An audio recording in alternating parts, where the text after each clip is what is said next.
So if you haven't noticed, a brother been kind of hoofing it as of late. And I know the kind of running question is, what happened to the BMW? How come we haven't seen you driving the BMW since the move? Well, not only did I want to change locations into a better place, but I also wanted to change my way of thinking when it came to getting around and transportation.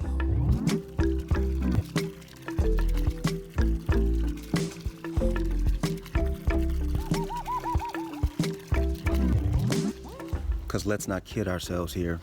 I did not move to a different house to become more dependent on a vehicle. And I definitely didn't move country to country to become more dependent on a vehicle.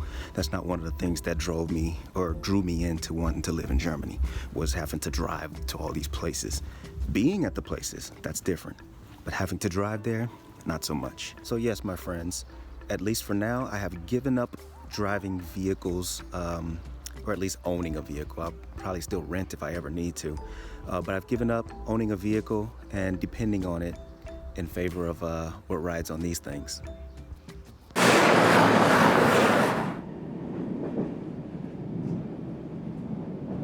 So what happened to the BMW? Where is the BMW? As much as I loved that car, it was a 20-year-old vehicle. So I tried my hardest and my best to take care of it because I just did not want to have to drop a bunch of cheddar on a new vehicle. I made it last as long as I could, but it's a 20-year-old vehicle, so it had issues. I couldn't find a buyer. There were a couple things that you would have to spend 4,000 euros on to have fixed in order for it to pass inspection. And keeping it all the way honest, nobody's willing to do that. Nobody wants to invest in something that they know they're gonna have to heavily put into as far as money. So I had to junk it, had to junk the 20-year-old vehicle. As much as I loved it and I hated to do that, I had to. So the BMW has been junked, but I'm not so sad. I found a better way. Now I know a better way is subjective, you know. This way might not be for most people.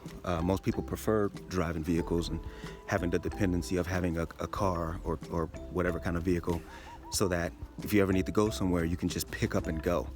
And that's great. I love that luxury. It's just that I wanted to get more in touch with the side of me that's able to do without that kind of luxury. I definitely don't knock anybody for choosing that, just as much as I don't expect to be judged for choosing this.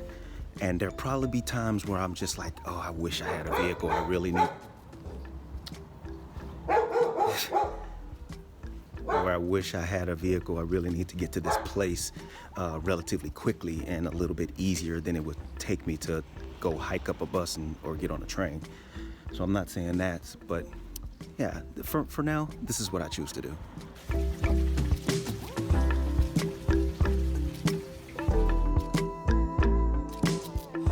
And so far, I'm liking it. I'm not struggling. It's actually super easy. And as I explained in another video, I'm a 6-minute walk down that way from the train station.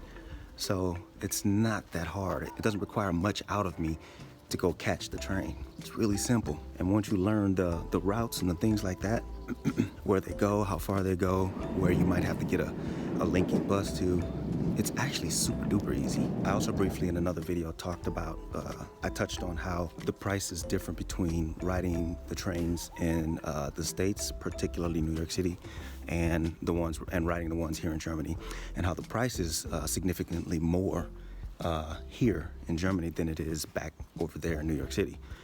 But spoiler alert, guys, I'm actually saving money not having a vehicle. So when you look at it that way, comparing having a vehicle where you got to pay for gas and maintenance and registration every year and car insurance, not having a vehicle has turned out to be beneficial, at least more beneficial than having a vehicle is for me, my experience. So I'm not complaining about not having a vehicle anymore and switching over to using German public transportation. It's actually doing me quite well, and I'm gonna stick with this for a while. I like it.